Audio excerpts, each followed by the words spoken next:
Hey everybody, what's up? It's your girl Bondi Blue and I am back for another Married to Medicine LA review. Y'all, so much has been going on. Before I get into it, I want to tell you guys that I have started to sell the TLC ISO tea and all of the stuff that they sell. I'm gonna have the link down below in the description box for where you can go and purchase the stuff, okay? Because I use the tea, the lemon CBD tea, and it really helped me get some of my belly fat down. I'm still working out, I'm still doing my thing, and even though some of y'all was hating on me, it's the truth. So if you want to try it out, click the link down below, okay? Don't be a hater, all right? So Amani is talking to the girls about her divorce from Phil. You know, she starts to cry and get emotional, and Amani doesn't get emotional. She doesn't start to cry. That's not her thing. So the fact that she's like being open and honest with the girls, you would think everybody would have like a loving, comforting, supportive reaction to it. But oh no, not Jasmine. Oh no. She had to be in the background with the stank face like, I knew something was going on and I asked you about it, but you didn't want to tell me, and now you want to tell everybody that you and Phil get a divorce. That was everything that was going on in her head. You could see it. It was written all over her face. She didn't have to say a word. Okay, we saw it. Shanique, on the other hand, was being very supportive, which leans to my opinion that Shanique is so much more likable when she and Jasmine aren't, you know, tied to the hip. So later on in the episode, we see Amani sit down with her son and talk about Phil. Apparently Phil and her son still have a good relationship, but only time will tell. And see, the thing about men is everybody wants to be a stand-up dad and there for you as long as they sleeping with your mama. But as soon as they stop sleeping with your mama, then all of a sudden they can't be bothered. They don't have time. They too busy. They can't seem to get the time to catch a flight to come and see you, all right? So I don't know, but the way Phil is going about this is just kind of making me feel some type of way. And granted, it doesn't need to be on a reality show. I understand that. But, you know, I don't know. Is it just me that feels like he's just kind of like, you know, I'm through with this portion of my life? I hope not. I'm going to assume that he talked to the son, and I think he was there, but the cameras weren't, you know, there to roll on the situation. Phil didn't want to be on camera. Phil wanted to handle that privately, okay? And I also feel like maybe one of the final things that made Phil not want to be with Amani was this reality show. Because let's be very clear, their relationship seemed a little, you know, last season. The first season, everybody was like, so what's going on here? So it's a possibility that the reality show kind of put the kaputs on an already strained and, you know, an already broken marriage. Okay, so Married to Medicine LA can be a little bit boring sometimes, so I just be in and out, and there's so much stuff going on my phone. There's, you know, because I don't know if y'all saw, but if y'all follow me on Instagram, y'all know that I actually did a watch along with the BET Awards last night in 3 parts on my IG TV. So if y'all want to see what I have to say about the BET Awards, then please go and check out that on my Instagram. I'm not going to review it here on my channel. I did enjoy it. I thought Amanda did a great job. All of that. Okay, so I had done that, you know, the stuff with you know, Lovely Tea, and then now I'm selling tea, and it was just a lot going on my phone last night. So forgive me if I missed why all the ladies were getting on a bus and going to meet up somewhere. Like, I didn't know what was going on, but I just saw all the girls get on a bus. Some of the girls had alcohol, some of the girls had edibles, okay, which they call treats, as if they aren't in California where the shit is legal. Like, what is this? Why are y'all using, you know, code words? Treats. You mean edibles, Britain? Edibles? Is that what you meant? Oh, okay. Y'all, please ignore my ignorant ass dog. The neighbors are moving around, and for some reason, he's just feeling real hostile about it today. So while the ladies are on the bus, okay, acting wild and crazy and having a good time and laughing hella hard, Amani is coming separately from what I understood. So she, you know, didn't spend time with the girls on the bus.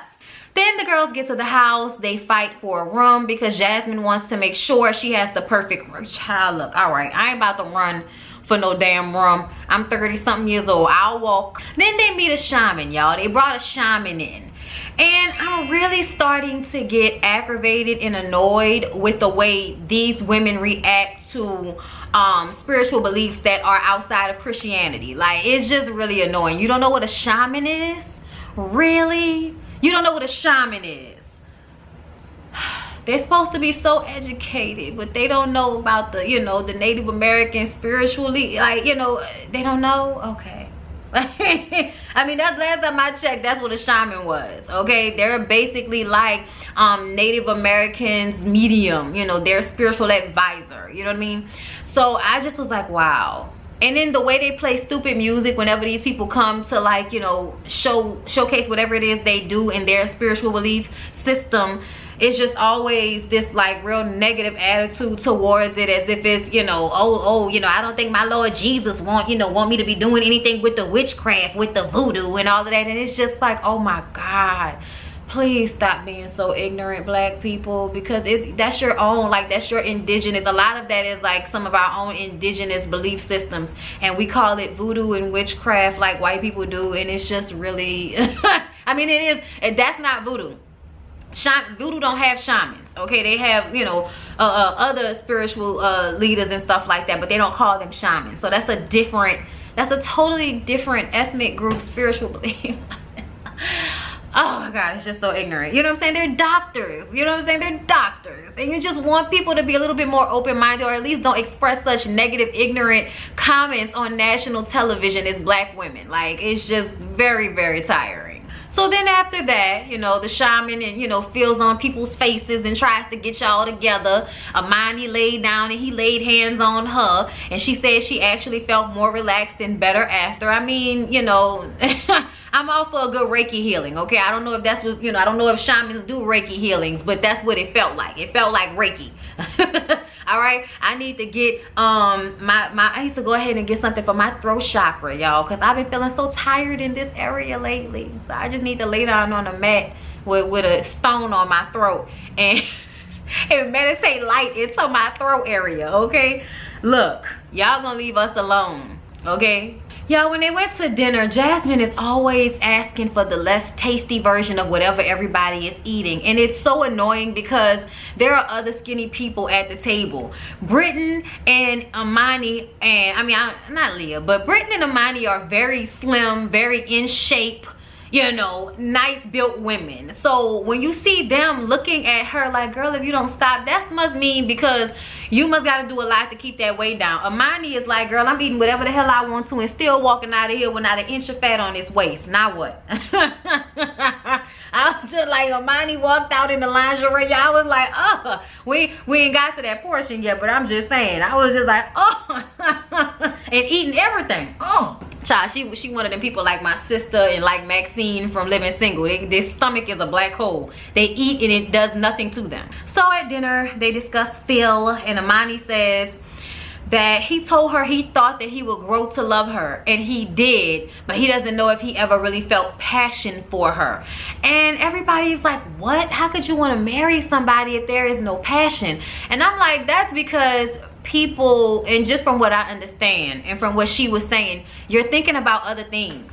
You know what I'm saying? Passion is not at the forefront of your mind. Having somebody who can give your child stability and who will take care of you and help you and carry the load and not always argue with you all the fucking time. Like, sometimes people are searching for peace in a relationship, and that passion factor don't come in until after they've been together for a while and they start to feel like, oh, well, wait a minute. What happened here? So when I see Amani and Phil's relationship, I feel like Amani was just focused on different things when he got together. And I don't know what Phil's excuse is because we haven't heard much from him. But, you know, maybe he didn't realize he needed to be passionate about anybody. Maybe he felt he was at the time. You know what I'm saying? Because shit be all passionate when it's new. And then as the relationship, you know, goes older and older, that's when you figure out, am I really passionate? Or was that just, you know, that new car smell that I was all happy about? Like, yeah. This is when Britton takes the conversation to her son and how she cares more about her son because he makes her feel unconditional love, and she doesn't feel that from Mac. And I just would like for people to stop putting their children and their spouses in the same category. Like, why is it that you feel like, oh, I don't need my husband because my son gives me unconditional love? Ma'am, that is sick. I'm glad Shanique and everybody else at the table was like, Britton, what the fuck are you talking about?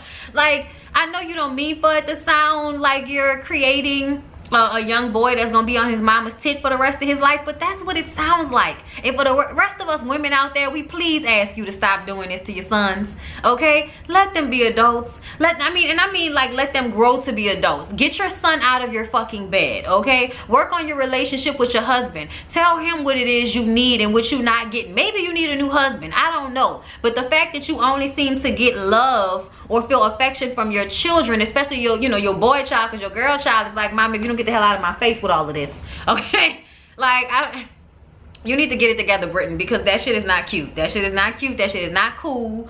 And yeah, just stop that. Stop that conversation. Get it together, Britton. You need to figure it out for yourself, love, because that's not what we want to hear from nobody. That, oh, you know, I can push my husband to the side because he don't make me feel like my children feel. They make me feel loved unconditionally. Like, oh my God, you act like you ain't never had no parents, Britton. You know, people who always say they stall for unconditional love, you know, their parental figures don't be right. You know what I'm saying? Then everybody changes into their 90s for the sleepover, okay? Child, Kendra came out there with her little... her little pajama top and pajama pants. Child, whenever people be dressed like that, I be like, you ain't gonna get hot? Like, I can't sleep with all of them pajamas on. Long sleeve shirt, long sleeve pants and shit, and undercovers. No, that's too much. That's way too much. Give me some shorts, you know, no shirt, okay? Maybe shirt, no shorts. I'm one of them people, you're gonna have something on the bottom or something on the top, but we ain't gonna have something on the bottom and something on the top. That's too much. But baby, okay, when Amani walked out there and said, baby, this is how 44 looks, I was like, yes, yes, okay, I aspire. I'm gonna get myself together, y'all. Y'all gonna be mad at me when I get in my 40s because I'm gonna be naked all the time. So for some reason, all the ladies had gifts for one another, I guess. Child, another portion of it I must have missed. So when Amani came out giving in her lingerie, Jasmine was like, oh, I hope I look like that when I get old. And I'm just like, Jasmine, you do know you look older in the face than Amani does, right? You do know that you have, you know, a little bit of a age in your face that Amani doesn't have, right? Now, I don't know what y'all age differentiation is, but you sitting up there acting like she's so much older than you when you sitting up here looking older than her is a... Okay, girl, if you don't stop. So then Shanique gives Amani a dildo. So then the ladies exchange gifts. I don't know why, but whatever. Shanique gives Amani a dildo.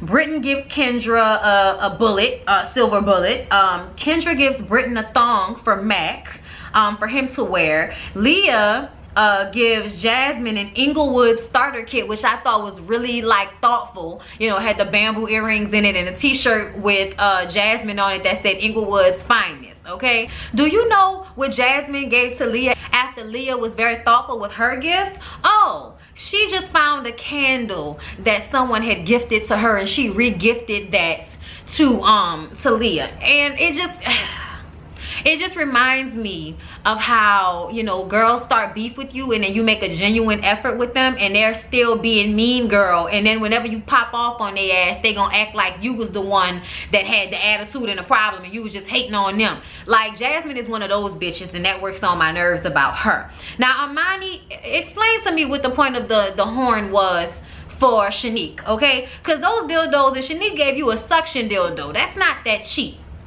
So I also am looking at Amani some type of way. Why would you give Shanique a horn? Talking about this is for a siren, like a sex siren. It's like, no, bitch, if you want to, you know, do sex siren shit, give me some lingerie to make me look like a mermaid or something. Give me a whip, something for me and Lil Teeny Tiny Robert, shout out to Roxanne, to enjoy. Like, I'm just not about to, you know, do this with Amani. What was the point of the gift? Because I do feel like it was along the line of Jasmine's gift. Not really thoughtful at all. Something you might have had in your purse or somewhere and you decided to, you know, oh, this will be cute and fun for me to just re-gift this. I didn't really think about it, but you know, in the moment, this is cute. After all of these people have thought about and paid for gifts for y'all raggedy asses, Amani and Jasmine, y'all a lot alike, and I think that's why y'all butt heads, because y'all are both very similar, annoying ass women sometimes.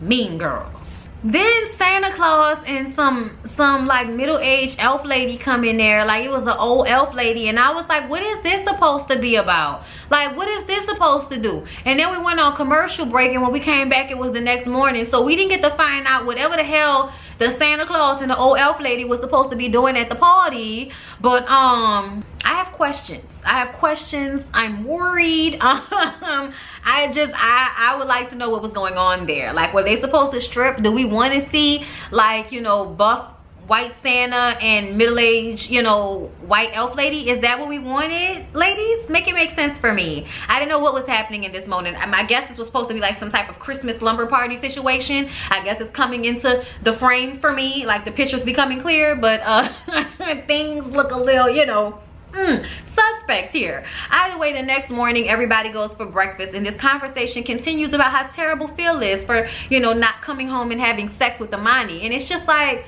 I understand where Amani is coming from, but Amani is starting to seem like everything is Phil's fault, when you can tell you've probably been very standoffish. You have not shown him any passion, so you're expecting him to show it to you, but you're not showing it to him. So I just kind of feel like Amani is one of those people that's going to turn this into Phil's fault, even though throughout the whole relationship she was probably handling their relationship very passively, very aggressively, very passive aggressively. Y'all know what I'm saying, okay? Meaning, instead of saying what the issue is, you making shit up in your mind and not telling your partner, and they just, you know, kind of going on whatever they feel. You know, oh, she not paying me no attention, so I'm just gonna go ahead and move. You feeling like, oh, I'm gonna give him a year to get his stuff together, but you're not having a conversation. You're not telling him what you need.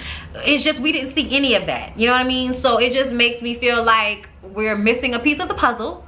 And also that, you know, Amani is gonna try to either make it seem like it's all Phil's fault, or it might be Phil's fault and they're hiding a cheatation or something like that. Child, who knows?